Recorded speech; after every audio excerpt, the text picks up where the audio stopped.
Licenciado Luis Frías, que hablará sobre el marco jurídico del cual se sostiene el transporte urbano.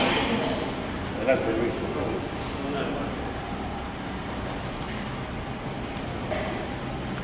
Muy buenas tardes a todos.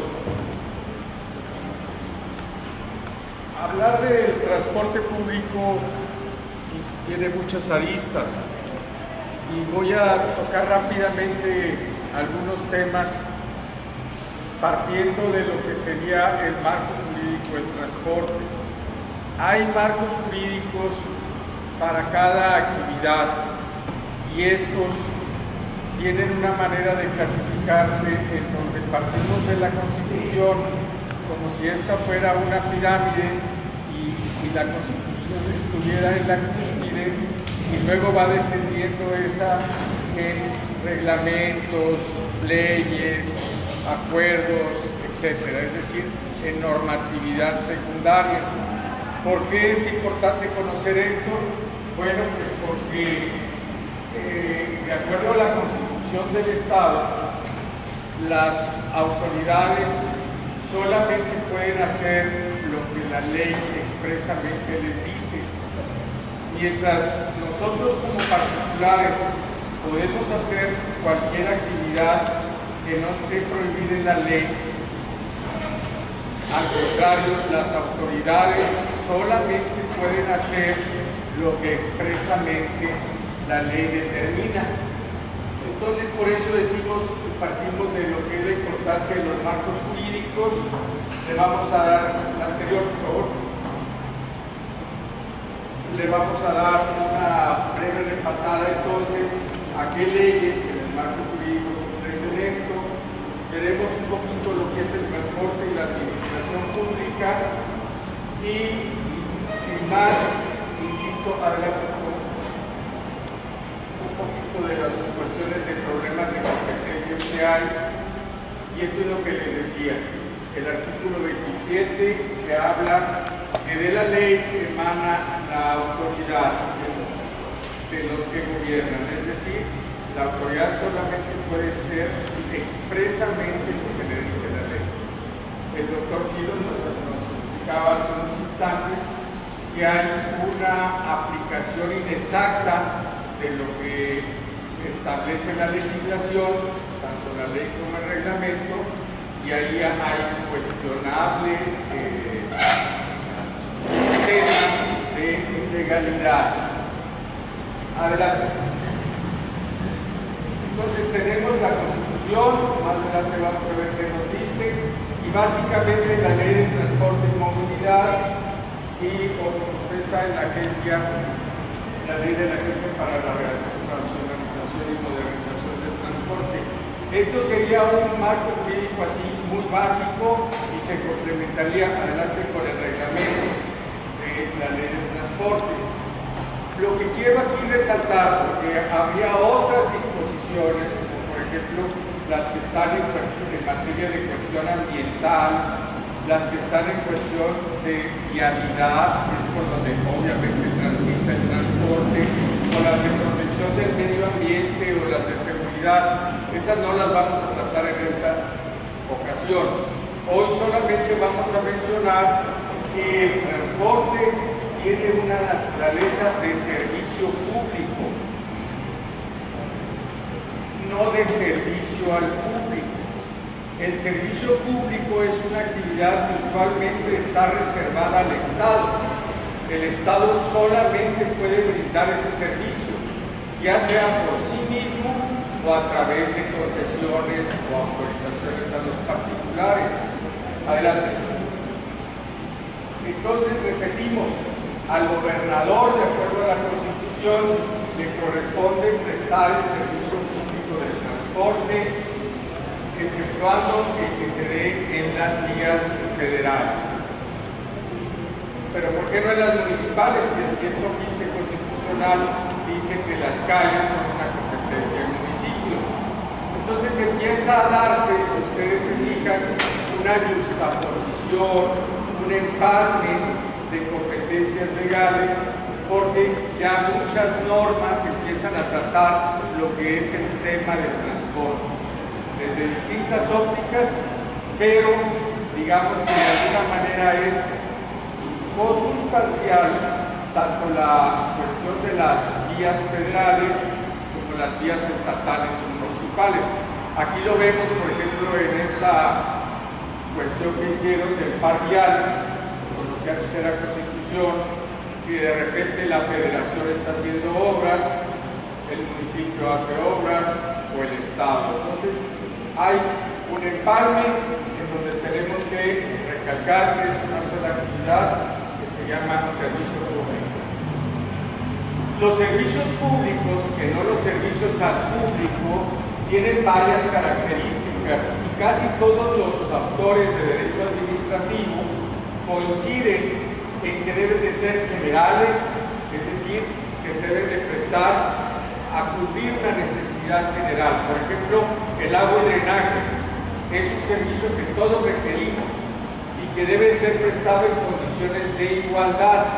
Esto vayamos trasladándolo mentalmente al tema del transporte y debe de ser un servicio regular, con cierta regularidad. No es cuando uno quiera. Trasládenlo, por ejemplo, también a la frecuencia en que pasan las unidades o a los taxistas que muchas veces, si no le conviene la trayectoria que quiere el cliente, no lo llevan a uno. Pero esto quiere decir que también el servicio público debe de saberse adaptar a las condiciones de la sociedad, no la sociedad a las condiciones que ofrece el servicio que debe dar el Estado. Y debe de haber continuidad. Esto quiere decir que es una cuestión de carácter obligatorio y permanente. Imagínense que, volviendo al servicio público de la electricidad o del agua potable, esta fuera ocasional, pues sería verdaderamente un caos que tendríamos que enfrentar. Igual, algunas teorías manejan que debe de haber cuotas o tarifas que inspiren al servicio público como una prestación gratuita, no como una actividad meramente lucrativa. Recordemos, por ejemplo, en el caso de la salud pública, que los tarifas, de acuerdo a la Ley General de Salud, deben regirse por criterios de gratuidad. Y por eso, en teoría, también se establece que debe haber cuotas de recuperación. Es decir, que entonces el servicio público de transporte es una actividad no lucrativa, o debe ser una actividad no lucrativa. Y el acto de la concesión por la cual pueden participar las autoridades se ha visto en la actualidad, de acuerdo a análisis políticos, análisis económicos, a las consecuencias que da este fenómeno que nos toca vivir de la globalización, que la concesión es un acto de autoridad. ¿Por qué? Porque el Estado, el gobierno, le dice al particular: tú vas a prestar este servicio a mi nombre y te vas a sujetar a estas reglas. Es como el espacio radioeléctrico por donde se transmite la televisión o las señales de radio. Son de nosotros, las administra el Estado, pero se las da a particulares a través de concesiones. Las concesiones deben de tener las reglas claras para que no se abuse. En el caso de televisión, ustedes saben lo enajenante que es.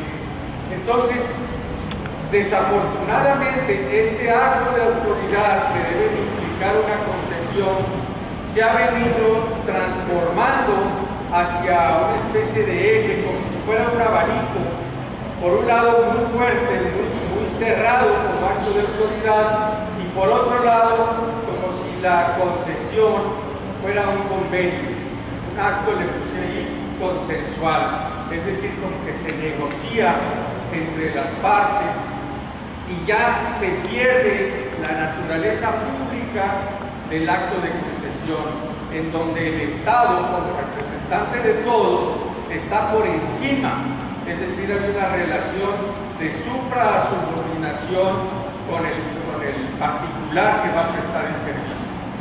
Y ahora desafortunadamente se ve como un acto meramente consensual, es decir, se negocian las concesiones y eso para efectos de la protección de los intereses públicos, de los intereses populares, no es lo ideal. Por otro lado, tenemos que la ley maneja algunas autoridades, como es el gobernador, el titular de la agencia, el metro, y los municipios. Dice que por conducto de sus presidentes municipales y las demás. Este problema de falta de claridad, como dice ahí, en un escopetazo, las demás, pues es lo que presta a mucha confusión, y en ese las demás nos deja a una labor, a los ciudadanos nos deja una labor de interpretación, de hermenéutica, de búsqueda. Por ejemplo, las demás, pues podría estar la Ley Estatal de Salud, que entre algunas de sus normas, como salubridad local, considera y tiene facultades y competencia para vigilar el servicio público de transporte. Y díganme ustedes cuándo han visto a una autoridad sanitaria intervenir en una unidad de transporte para hacer alguna verificación, tan siquiera aplicar alguna sanción o que garantice que las unidades están en buen estado. Adelante. Por otro lado, la agencia cuenta con varios órganos, que es el Consejo, la Junta de Gobierno, la Dirección General y su comisario.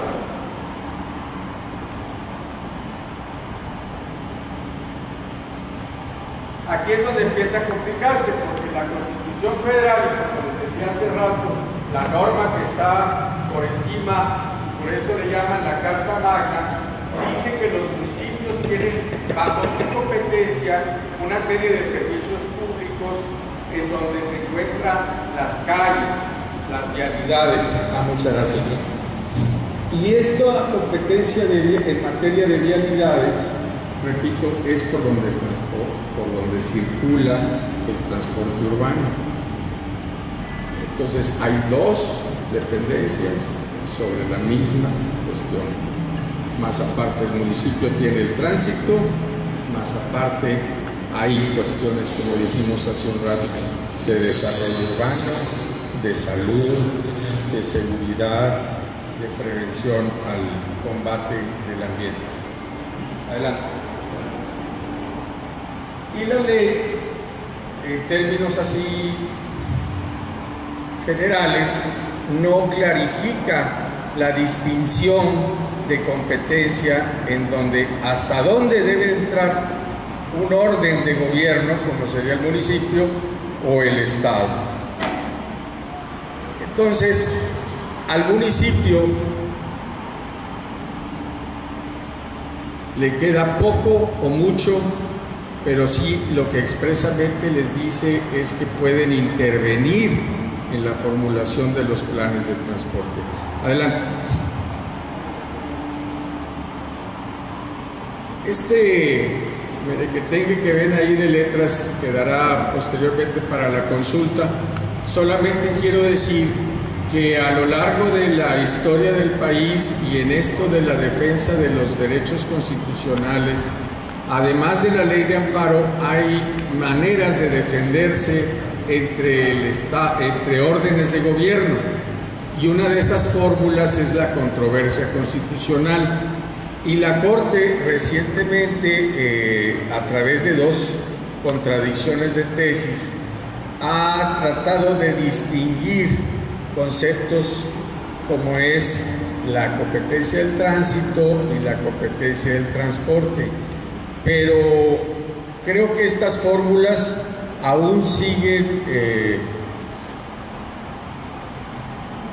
incipientes en cuanto a su clarificación, y necesitamos ser más específicos en cuanto al modo de tratar esta distribución de competencias.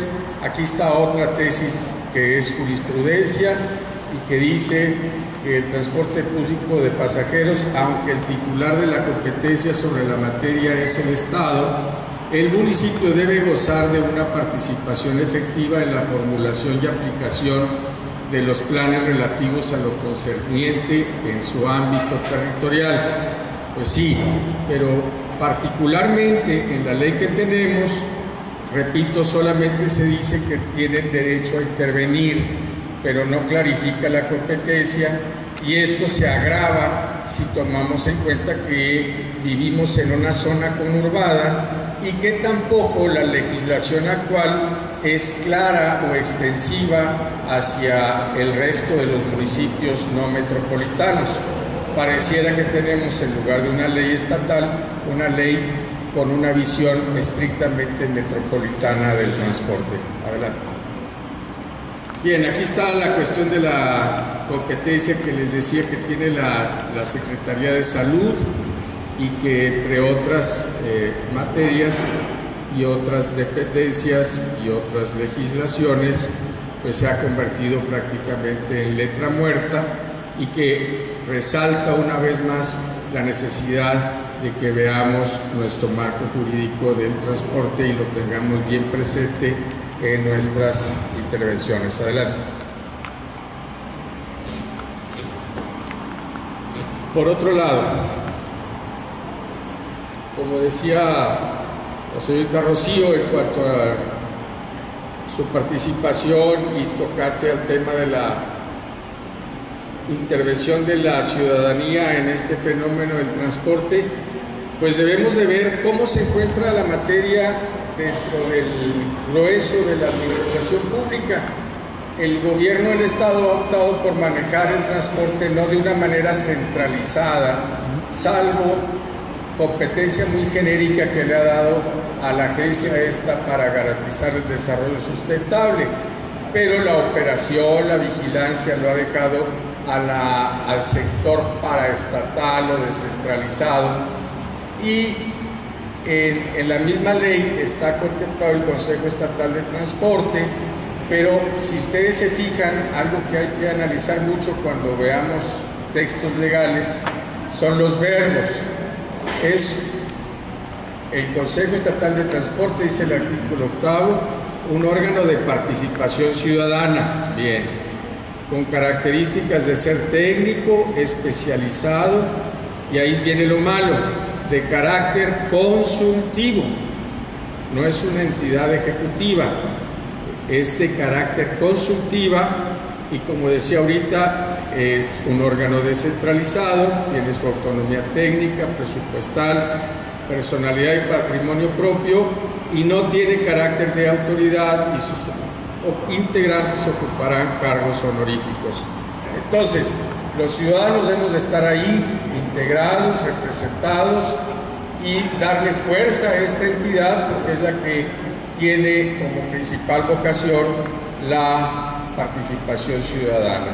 Ahí verán, como ustedes podrán leer, que hay una serie de organismos y entidades que forman parte de este consejo, pero desafortunadamente hoy por hoy los representantes de los usuarios no se encuentran representados, y es importante que trabajemos al respecto. Hola. Otro.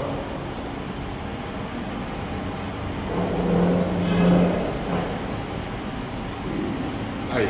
Vamos a pasar rápidamente al tema de las tarifas.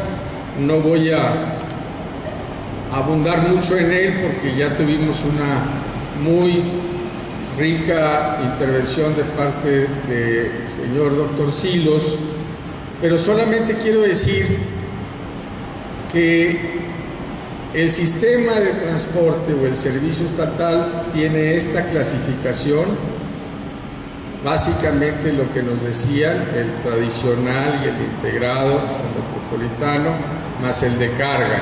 Hay otros especializados y otras modalidades que no vamos a tratar aquí, pero el detalle es de que un servicio público se está clasificando diversificando y que por ende, ratificando lo que nos decía el doctor, cada fórmula de tarifa deberá requerir su fórmula o sus parámetros específicos. Adelante.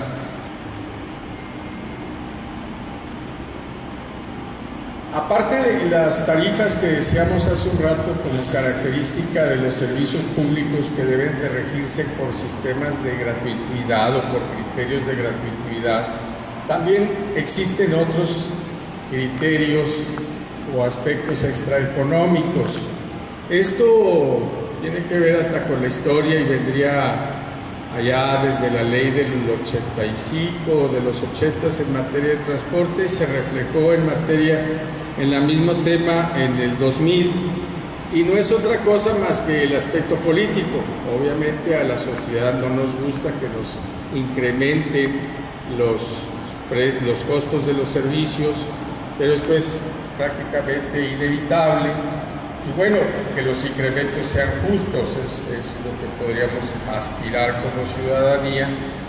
Sin embargo, pues la imagen del gobierno se demerita, y el gobernador, en aquel entonces creo que Martínez Domínguez, dio creación a esta figura del Consejo Estatal, pues para tratar de diluir la carga o el impacto político que puede traer un incremento de tarifas. Pero ahora que ya está en manos de la ciudadanía y que la ciudadanía también tiene vela en el entierro, pues yo creo que es mejor la oportunidad para que hagamos realmente efectivas las instituciones que la ley nos provee. Por otro lado, regreso a la Constitución en cuanto a que no hay monopolio, aunque estos deben de ser castigados, porque hay una excepción constitucional que cuando se trata de un servicio público, pues es una especie de monopolio, pero entre comillas, válgame la expresión, un monopolio legalizado. Adelante. Y finalmente, quisiera marcar solamente 3 tendencias de lo que creo que la legislación próxima vendrá. Por un lado, en materia de planeación, yo creo que nos falta integrar a esta visión del marco jurídico las herramientas que, por un lado, la ley de mejora regulatoria que obliga a que todas las legislaciones se desarrollen, y por otro lado, la cuestión de integrar este marco jurídico con otras disposiciones, como ya lo he venido mencionando, discapacitados, medio ambiente, desarrollo urbano y la competencia de los municipios. Así también sería una tendencia, creo yo, la participación ciudadana, porque los gobiernos cada vez más se ven obligados a hacer una oferta en este sentido cada vez más agresiva, y esperemos que el cambio de estafeta gubernamental y municipal de estas condiciones.